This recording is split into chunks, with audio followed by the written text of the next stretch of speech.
A Sony vai lançar o Spartacus semana que vem. Será o fim da era Xbox Game Pass?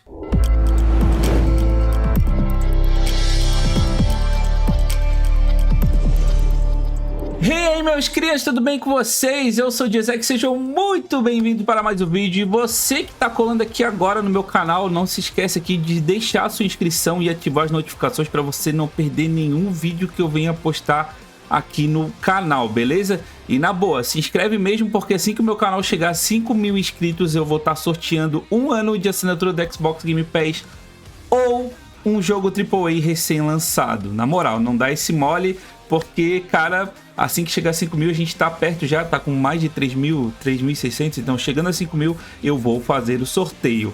Mas bem, sem enrolação, vamos embora pro vídeo, porque tem bastante coisa pra gente estar falando aqui hoje. Então, meus crias, o Jason Schreier, que é repórter da Bloomberg, o cara que tem acesso aí ao backstage da indústria, ele conseguiu aí um furo de reportagem falando com fontes aí de dentro da Sony, da PlayStation, e ele falou que a Sony está se preparando para lançar semana que vem o Spartacus, esse serviço, né, que é o codinome na verdade, que vai vir para rivalizar com o Xbox Game Pass. E como eu disse, o Spartacus é evidentemente a resposta da Sony ao Xbox Game Pass da Microsoft, que aliás recentemente passou dos 25 milhões de assinantes. Caramba, o Game Pass está insano. Então a ideia da Sony já é de cara estrear com uma line-up de jogos que fizeram sucesso nos últimos anos. E isso, tá? Essa daqui é uma informação de gente de dentro da Sony, que aliás falou com Jason Schreier, né? Pediu para não ser identificado, mas deu esse furo de reportagem para ele. Como eu disse num vídeo passado que eu fiz aqui sobre o Spartacus, o novo serviço da Sony, para você que não está entendendo muito bem o que ele vai combinar dois de seus serviços atuais, PlayStation Now e PlayStation Plus, onde a galera vai poder escolher entre 3 níveis de assinatura que oferecem catálogos de jogos modernos até clássicos das eras mais antigas do PlayStation.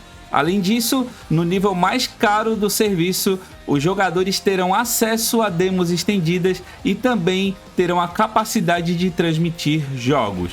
Confesso que a primeira vez que eu tinha lido sobre o Spartacus, eu achei que na verdade o último nível daria para você ter acesso a streaming de jogos, né, para você jogar por streaming, mas pelo que eu tô entendendo aqui vai ser transmitir jogos.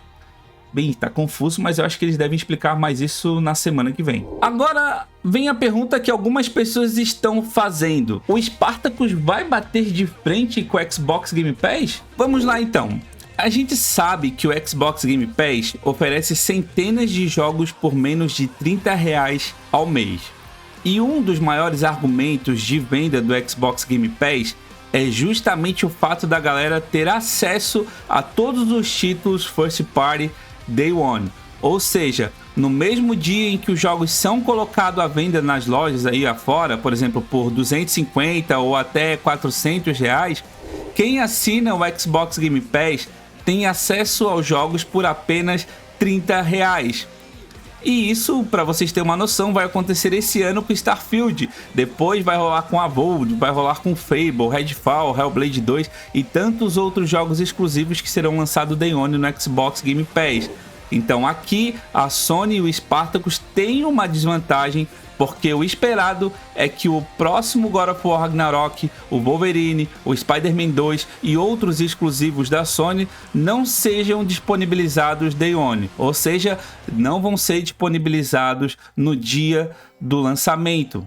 A Sony vai primeiro colocar seus AAA ou seus First Parties para vender nas lojas e depois de certo período é que eles devem chegar ao serviço dela, no caso ao Spartacus. Agora, por que a Sony não vai colocar seus jogos Day One no Spartacus? Por que ela não vai disponibilizar esses jogos no dia do lançamento? A resposta mais óbvia é porque primeiro ela quer a receita que ela já está acostumada a receber aí dos jogos mediante pré-venda e da grana que vem nos estágios iniciais das vendas durante e pós-lançamento do game, para depois aí sim ter mais um argumento de venda para arrecadar em assinatura daqueles consumidores que têm um critério de compra mais baseado no custo-benefício. Mas também tem outro possível motivo, que colocar os jogos da Sony Day One no Spartacus obrigaria a Sony a mergulhar de cabeça para atender as demandas que esse tipo de serviço de assinatura exige, como frequência de jogos no catálogo, grandes jogos multiplataforma no catálogo e AAA exclusivo Day One no serviço. Só que se ela quiser fazer isso, isso vai demandar muita grana, galera. Vai demandar investimento em estrutura, especialmente de cloud, que ela vai ter que pagar ainda mais pela Azure para ter um serviço como esse funcionando. É mais investimento para atender os usuários e países que ela vai disponibilizar o serviço, e não sei se a Sony está disposta a isso. Haja vista a PS Now, que tem fit com o público brasileiro e que poderia render muita assinatura para a Sony, mas até hoje o serviço não veio. Mas eu acho que a Sony deve temer o que lhe custaria lançar seus jogos Day One num serviço como Spartacus, que é praticamente acabar com seu principal modelo de negócios hoje, que é a venda full price dos jogos, que é a receita por upgrade de um jogo para o outro e por aí vai. Para ter uma ideia, ela já começou a aumentar sua base de usuários para PC, e nem para PC ela lança Day One, mesmo com jogos vendendo razoavelmente bem. Então eu acho que por esses motivos ela não lançaria Day One e nem vai apostar todas as fichas para tornar o Spartacus um serviço igual o Xbox Game Pass, porque na real, na prática, pelo que eu vi, são serviços e serão serviços bem diferentes. Mas para dar aqui os meus 2 centavos finais sobre o Spartacus, eu curto a ideia do Spartacus, ainda mais se ele vier aqui para o Brasil. Eu acho que ele tem tudo a ver aqui com o público brasileiro, até para dar uma possibilidade maior para a galera. Porque, cara, a verdade seja dita, os preços dos jogos estão tipo R$400, isso tá obsceno. R$400, galera. É sem noção demais um preço desses num jogo. E assim, tirando uma parte de uma galera sem noção que fica dizendo que esse tipo de serviço é serviço de mendigo, eu olho mais para outra galera que queria jogar mais no Play e não consegue por conta dos preços dos jogos e também pela falta de opção de um serviço que se pareça minimamente com o Xbox Game Pass no PlayStation, e não tem. Então, se o Spartacus for lançado aqui no Brasil, vai ser da hora pra galera que joga no Play e eu só apoio. Pois bem, chegamos ao final do vídeo, eu espero que vocês tenham gostado, e se vocês gostaram, não esquece de deixar o likezão aqui no vídeo, que isso ajuda bastante o meu canal. E também, se você quiser assistir outro vídeo que eu falo um pouquinho mais sobre o Spartacus, é só entrar aqui no card aqui, que eu tô deixando o vídeo para vocês assistirem também. Então é isso, galera, até o próximo vídeo, valeu, falou!